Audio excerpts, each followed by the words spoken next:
hear me sniffing, that's why. So, I just got done at the grocery store. I went to counseling. Fix my, now that I'm at a light. There. Can you all look outside or not? Hopefully I didn't show myself again. I'm wearing no makeup. I'm wearing a ponytail that's falling apart. I went to the store, but I came to the store here that's closer, and all I got coupons for is a stuffed crust pepperoni for $7.89 from Little Caesars. The one place I do not like. Now my son is working there, my older son. Oh, he just doesn't like any restaurant, but he keeps applying for restaurants, so I don't know what to do with him there. But anyhow, speaking of my son, that's what I wanted to talk about today, because, and don't mind my weird voice, again, I'm sniffing and sniffing. You all, I don't know what to do about my son. Well, okay, here's the thing.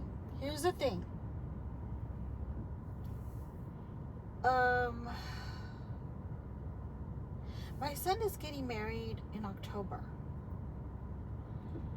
And if you're a parent, you can relate. Where is this car going? The light barely changed. Are they nuts?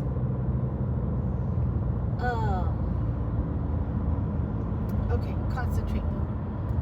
My son is getting married in this October on Halloween. And he's been with his girlfriend for 5 years. Yeah. Since my mom passed away. And they're finally making it official. It's very exciting.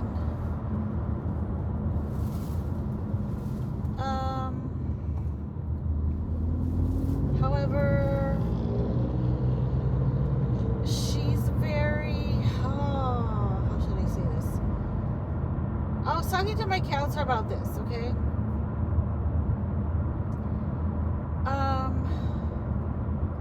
You know, when you're watching a movie and everything happens in slow motion, a lot of people refer to it as a train wreck happening right before your eyes, and you can't help but not look away.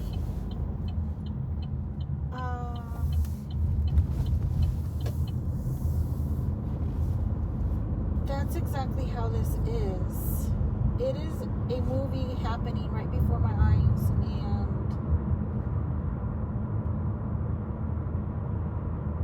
I'm in the movie. Only, let's say it's like Final Destination, okay? We'll say that. You're in Final Destination, you have a premonition about what's about to happen, and you're thinking, well, maybe if I can change what's about to happen to keep from happening, then it won't happen. But then it ends up happening anyway. Oh, right here. God, it's a beautiful day at the park. Oh, I keep wanting to come, but I never know if it's going to rain or not. So, anyhow, like I'm saying, and look, you all, I'm not trying to keep this marriage from happening. Let me just make that clear. It's more of,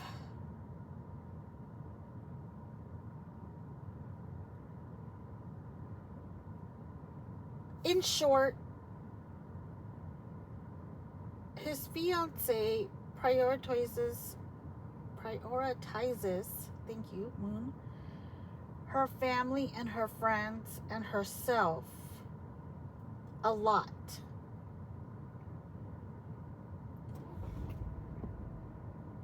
And my son goes along with it. She made 2 best friends. She's originally from Minnesota. She moved down here. She was working at one counseling center. She made 2 best friends from there, her boss and a coworker. And they've been inseparable since then. Times that I've been around them, she pretty much blows me off and puts them 2 on a pedestal, and they know it. These friends know it. Even if they see it, they don't complain about it because they're the ones that are being held up, right?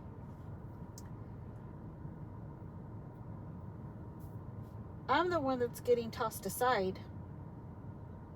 So nobody minds because it's not affecting them. I've tolerated it through the years.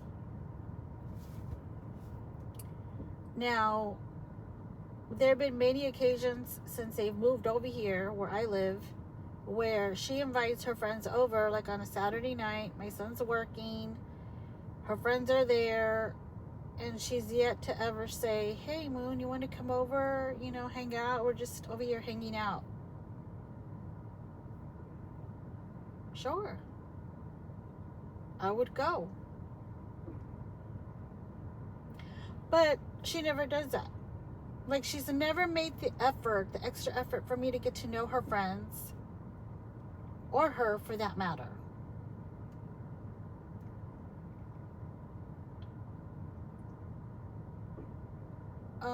However, she's okay with asking me for favors, and I've mentioned this before. She needs somebody picked up from school, somebody sick, whatever, take them to the doctor. She's okay with asking me for all that. But she's not okay with including me with her plans, with her friends. And I understand you all, those are her friends. However, let me just get into what happened last week before Easter, as to why I was so upset and I did that other video.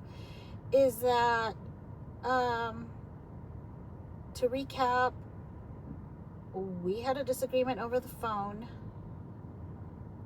and she seemed to be very quick to blame me for it, that I had a problem with her friends and with her and her family and just everybody in general. And my son jumps in and says the same thing, all because she gave me the impression that she was inviting her former mother-in-law and one of her best friends to go to church on Easter Sunday. Because I had told her that I wanted to go ahead and visit the church that they go to. It's non-denominational also. And I didn't want to spend Easter alone. I didn't want to go to my church alone. And I definitely didn't want to deal with my psycho church friend. And the reason I call her a psycho church friend is because she truly is. I mean, she's just like, I like you. I don't like you. I like you. I don't like you. I like you. No, wait. I don't like you. Never mind. I don't like you. Hey, are you still coming to church? Like that, like who wants to deal with that, I don't. So that was going on. And so I didn't want to deal with that on Easter Sunday. Even though she did text me Easter Sunday to see if I was going to go to church. And I'm like, I thought you weren't talking to me. Like, who gets this person? Anyway, I told her, no, I'm going to go with my son and his fiance and the kids to their church. She didn't respond. Okay, well, you have a good one then. And so, according to fiance, I'm just going to call her fiance. According to fiance, the kids wanted their grandma there. Not this grandma, their grandma, their grandma by blood, which is the mother of the father of the kids. Father is in prison for something very bad that he did. Okay?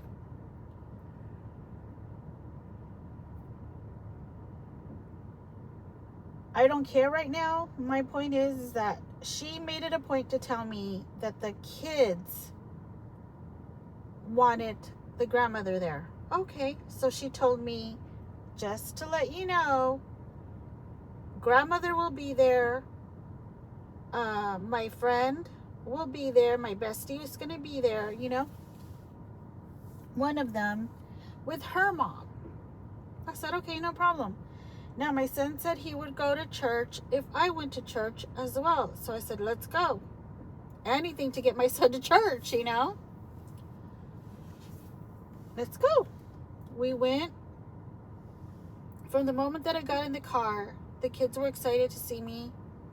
Not once did they mention, Grandma Moon, we're going to see our grandma there. We're so excited. When kids are excited about something, they like to brag about that excitement. Not once did they mention the other grandma. Moving on. We get to the church. She takes them to the children's church. We get some coffees. Then we go inside the church. We're sitting in there. I'm sitting. It's the mother. It's the bestie's mother, the bestie, me, my son, and then Karen, because she likes to sit at the very end. Now, we looked over and we see grandma on the other side sitting by herself. And so I'm like telling fiance, I almost said her name, fiance, is the grandma gonna come sit over here with us? And she's like, let me see, let me go check. And so she goes over there, talks to the grandma. The grandma's like, no, I'm fine here. She's like, okay, well, we'll be over here. We want to sit with us. So she just comes back and she says, no, she's gonna stay there. She usually sits there. And I said, wait, what? And she's like, yeah, she's been over here before. The kids have invited her before, so she's been over here before a couple of times. And I said, oh. So I'm thinking, what? I thought you made it sound like the kids barely invited her to stay. But I'm like, okay, whatever. I thought that to myself. I didn't say anything to her about it, okay? Moving on again. So then I ask Bestie over here, Bestie, is this your first time here? You and your mother? And she's like, oh, no, my mom's come with me before, and I come every Sunday to be with fiance, and we come on Thursdays or Wednesdays, something like that, for the women's group. Oh, okay, that's great. Again, I'm sitting there like, what the F? I thought she said, she made it sound like she barely invited these people. So I'm like, whatever. Church was really good. I did feel the presence of God there. However, they did things a lot differently. In short, they finally stand up. They sing 2 songs, sit down. Somebody comes on to make like a quick announcement, stand up again, sing another song, sit down. Finally, the pastor comes up, does a little speech, sit down, stand up again, sing another song, sit down. The pastor finally starts the service. Stand up again, sing 2 more songs, and you're finally dismissed. At this point, I'm like, okay. Now, towards the end, I kind of felt like, okay, this is just way too much. I don't even remember what the service was about anymore. I usually take notes. I saw fiance trying to take notes, but I honestly didn't get the message. But I mean, if you're used to going to the church, you know how they operate and everything, so that's good. But I just didn't get the message. I watched mine online the night before, like Friday night, Saturday night, I don't remember, and it was really, really good. I got the message. It was about the Lion and the Lamb. This message, I really can't even tell you what it's about. I just wasn't feeling it anymore by the end. So anyhow, we all get up. Fiance tells grandma, hey, I'm going to go get the kids right now. Do you want to go ahead and take pictures with them? And she said no, she had to go. So then we go to the area where they're going to take pictures. And it's very crowded in the front, mind you. And they're taking the kids' coats off because we had horrible weather that day. It was raining really bad. We all had to wear raincoats and stuff. So it's fiance, the kids, my son, they take a picture. Then it's fiance, bestie, they take a picture. Then it's bestie and her mom, they take a picture.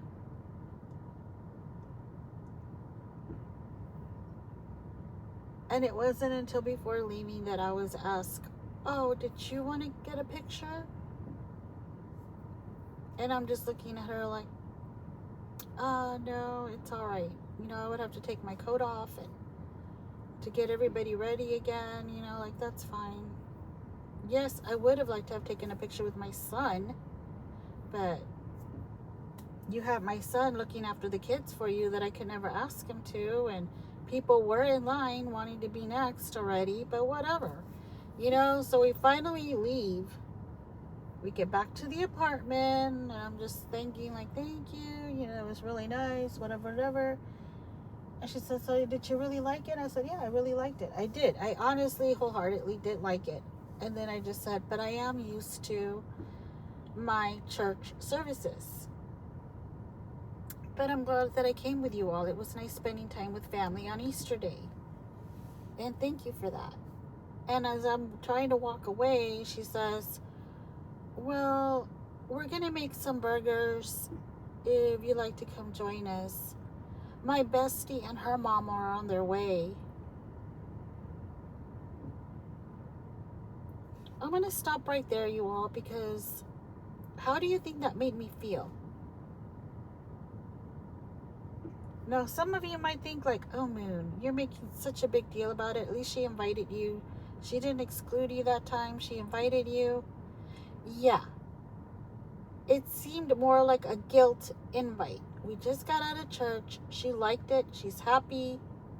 Oh, shit. I didn't invite her to come eat with us, but I invited my bestie and her mom. That's what it sounded like.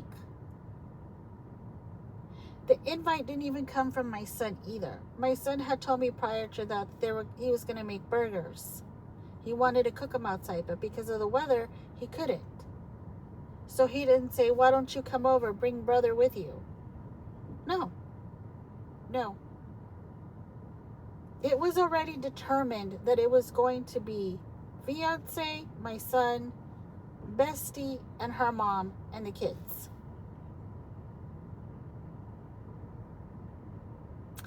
Now, I told my counselor, it's not even about jealousy. It is about anger. Anger on how she chooses to do this to me. I'm the upcoming mother-in-law here. I live a couple of doors down. But yet, I'm only included when she feels like it. And my son is just to go along with her.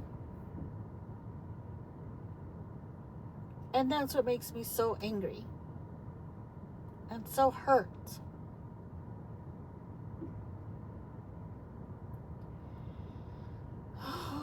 Now, then I started telling her on how one birthday party, she invited me to go over. They were just going to have cake. Bestie was there, of course. As soon as we were all done with cake and everything, Bestie hardly said any words to me. But I did notice how fiance would give Bestie priority even over the kids. And the reason I mention that is because anytime I come over, fiance allows the kids to talk over me, to take away the attention, to basically not say anything, because they just talk all over me, they run all over me, and fiance allows this. At no time does she say, kids, go sit down already. You already said what you needed to say. Sit down, eat, or watch TV. Grandma Moon and I are going to talk now. But she's very quick to say that when bestie or besties are over. Let me make that clear. So, when everybody was leaving already, the bestie was leaving. You know, she already had her cake. She spent her time with her bestie, the fiance, and the kids. So she was leaving, and I said, well, I guess I'm going to go too. You know, it's over already. Thank you for inviting me. The cake was delicious. Wait. Grandma Moon, can you stay for a little bit? I'll be right back. Let me just walk bestie out. I'll be right back. And I'm like, okay. And at that point, I see my son loading some of the empty gallon water thingies, you know, into the vehicle, right? And I'm like, okay, what's going on here? You know, what do they want to tell me or what? What did I do now, right? So she comes back and she's like, we're just going to go get water down the street. Do you mind watching the kids for a little bit while we do that? And I'm like, okay. But, mind you, at the same time, I'm thinking, don't we, like, adore bestie more than me? We didn't want to inconvenience bestie. We didn't want to be like, oh, bestie, do you think you can watch the kids for 10 minutes while we go get water? You know, no, we didn't want to inconvenience her. Let's inconvenience me instead. Okay. The one that you always kick to the curb. Okay, yeah, let me do it. Sure, why not? So I stayed. I watched the kids. I started washing the dishes. They had a pile of dishes, per usual. And I can't stand that. And, you know, I'm talking to the kids while I'm doing the dishes and everything. And then all of a sudden, my son walks in through the door alone. And he slams the door. And he goes straight to the bedroom. And I'm like, where's fiance? And I'm wondering what's going on here, you know? Shortly after she gets there, and she's like huffing and puffing and like trying to hold back tears, okay? And she goes straight to the bedroom. I hear them yelling. She comes out. She looks at me and she's still huffing and puffing like she wants my help with something. And I'm like, something wrong? And of course, one of the kids comes and interrupts. Mommy, what's wrong? What's wrong with Daddy? Why are you crying? What's going on? And she's like, well, Daddy was acting foolish on the road. And Daddy doesn't want to help me with the water. And I'm like, whoa, wait a minute. First of all, fiance, that is none of their business. And then she yells at me. If my children ask me for something or ask me about something, I am going to answer them. She sounded like that girl on that airplane. I'm telling you right now. That's what she sounded like. And I was just like, okay, first of all, you need to lower your voice at me because I'm not at fault here. Let's get bestie over here. Let's get her back over here. Let her hear this. Why am I hearing this? Secondly, they are children. It is none of their business. When you two fight, you go fight it out in the bedroom. Talk it out. They don't need to know jack. They ask you something, you tell them. It is an adult situation. Mommy and Daddy are going to talk about it. You sit here, you watch TV. End of story. They don't need to know what's going on. They don't need to know how you feel, how Daddy feels. They need to just sit there and watch TV and mind their business. It's what they need to do. Afterwards, after you all are done talking and make up or whatever, come on out, give them a hug, say you love them. It was just a disagreement, whatever, get them ready for bed. But they don't need to know detail. Am I wrong? Am I wrong?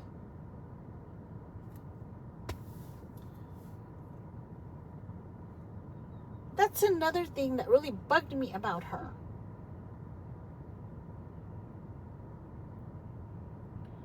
Now, let me bring all of this to an end. I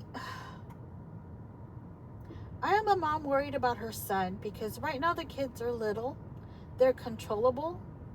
The kids are like 6 and 5. So yeah, the kids are controllable right now. However, they're going to keep getting older. And if she is doing this now while they're little, letting them rule the house like that, wanting to know every detail of what's going on from their relationship, watching her treat me that way, watching her treat my son that way, watching her give priority to her ex-mother-in-law and her family and her friends, what do you think they're going to do when they get older?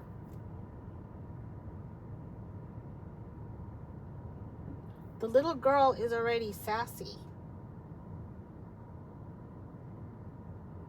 How do you think she's going to be when she gets older? And they're going to know every detail about their parents.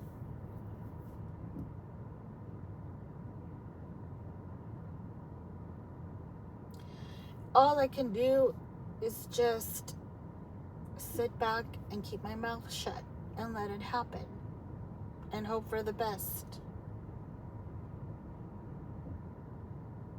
I wasn't even going to bring this up, but I'm going to bring it up now. Before I end speech.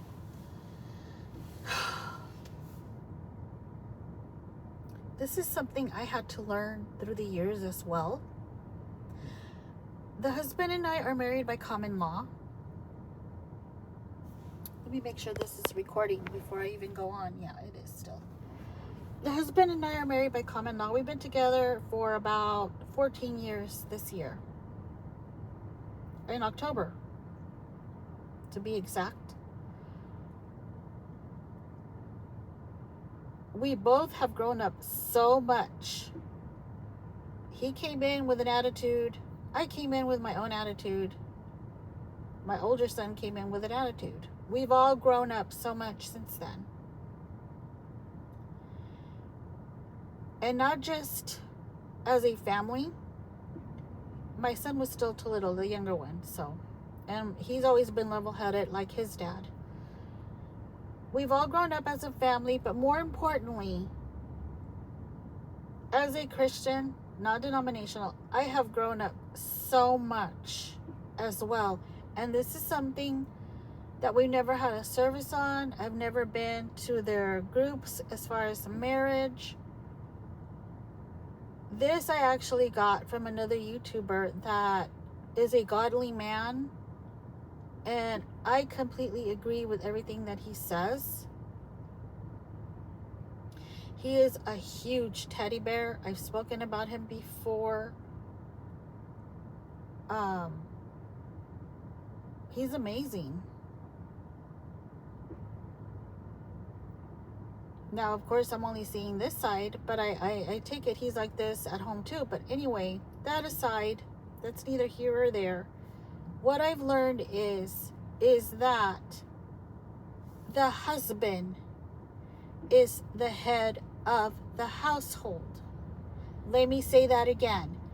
The husband is the head of the household. There are two sayings that I've been brought up with. Happy wife, happy life.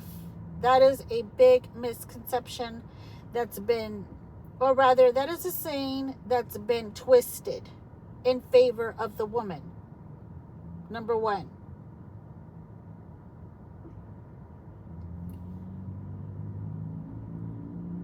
Men have this indication some men, that if they give the woman, their wife, whatever they want and they comply to whatever they want, they're going to have a happy life. There's not going to be any arguing. Thank you. Got it out finally, Moon. But that is a lie. Because it's like you're giving in to a child. The more you give into the child, the more they can see what they're getting away with, and they're just going to keep pushing and pushing and pushing. And pretty soon, you're going to be non-existent. It's going to be just the wife and the kids. You don't exist. You are just a paycheck.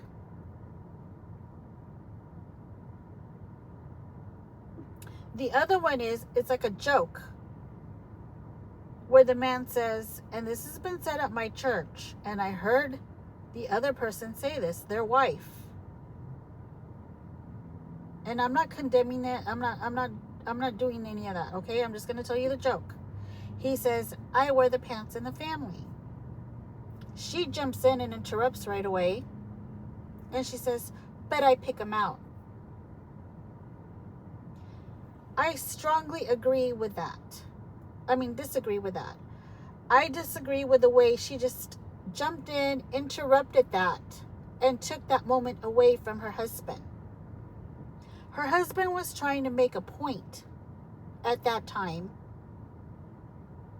and she felt she had to jump in and correct him in front of the whole congregation and say, but I pick him out.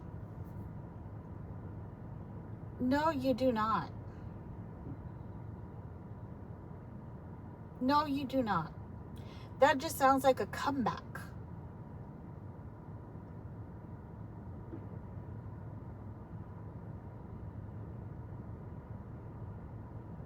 Women have the tendency to treat men like they're children.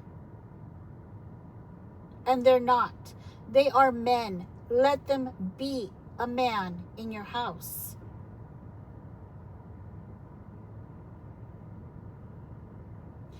Even if nowadays where some women make way more money than the man does and the husband,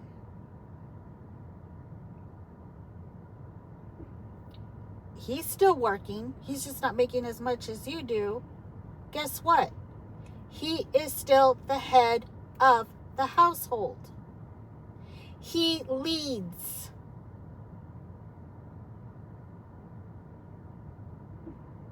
You are to be beside him, supporting him. Whatever he says goes, goes. Whatever he says stays, stays.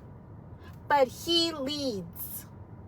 He makes the decisions, not you.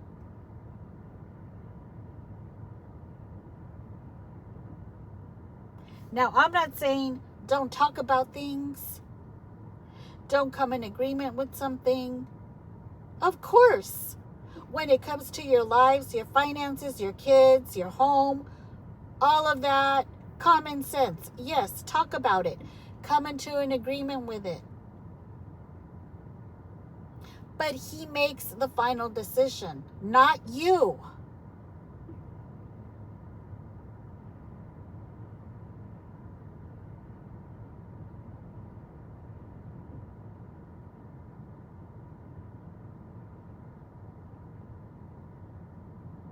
And I don't know what's been going on through the years where all of a sudden men are the stay-at-home. The women are the ones working, not the women's. The women are the ones working. The men are at home. They think they want to take a role of the wife.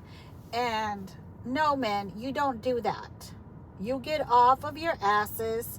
You get out there and you work. You don't stay at home.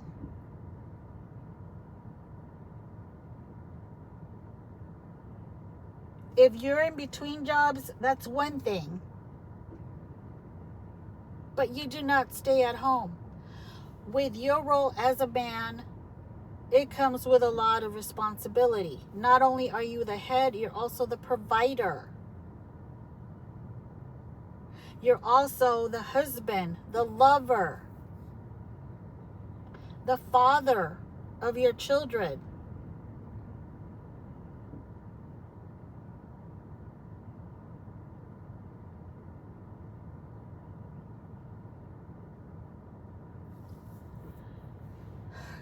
just can't remember. She wrote a book. I think it's called The Submissive Wife. And so many people, oh my God, they had tantrums over it. Mainly women. How dare she? How dare she tell me to submit? I'm no slave. If you know the Bible, then you wouldn't take it that way. But if you don't know the Bible, then don't speak on it. Period.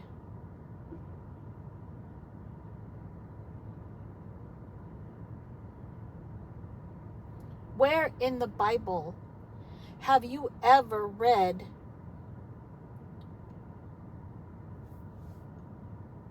Elizabeth telling her husband, oh no, husband, we're not going to do that. We're going to do things my way. No, I said you can't have that inside the house. Take it out. Nope. Never.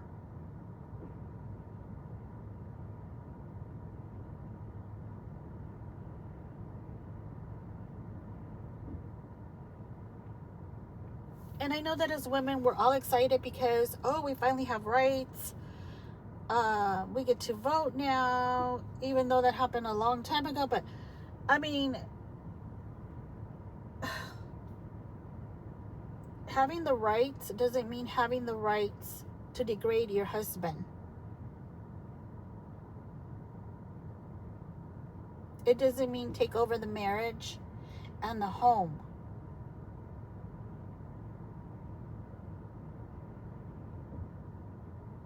Or brainwash your kids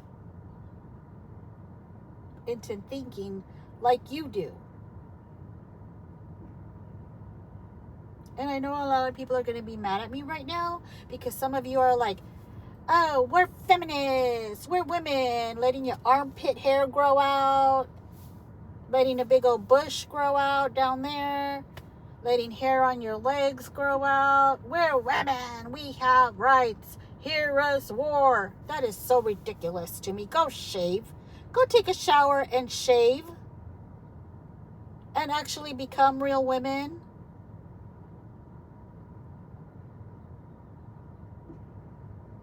That is just so ridiculous to me. And then some of you are always like, I don't care. I'm always going to side with a woman. I'm never going to side with a man. So even if the woman lies, you're going to side with her? Even if she's an adulterer, you're going to side with her? Even if she's the one being abusive to her man, you're still going to side with her? This is what I mean. This is why women should not be allowed to make decisions in her home.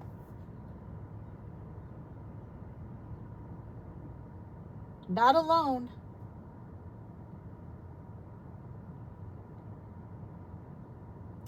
You all can come at me all you want. You can disagree with me all you want. I said all this respectfully. I'm going to leave the comments open. You're welcome to come and try to convince me otherwise. However, if you are rude, I will delete the comment and possibly block you.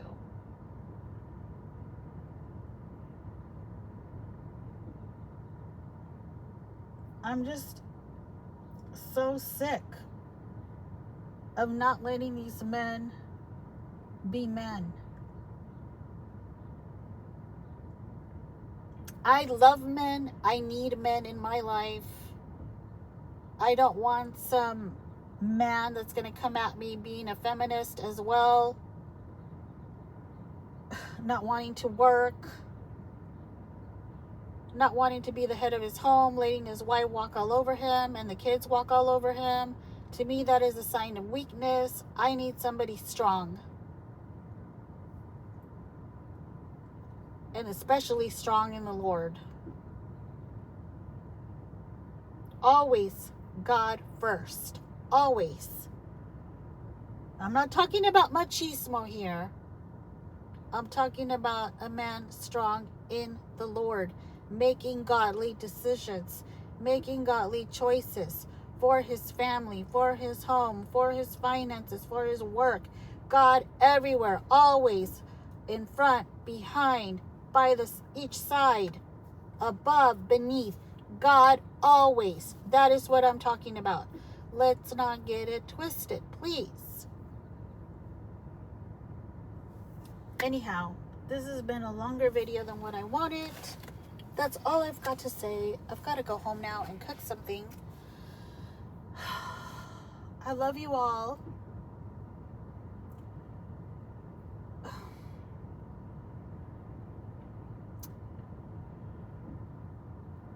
Thank you for listening, and I'll talk to y'all again soon. Bye.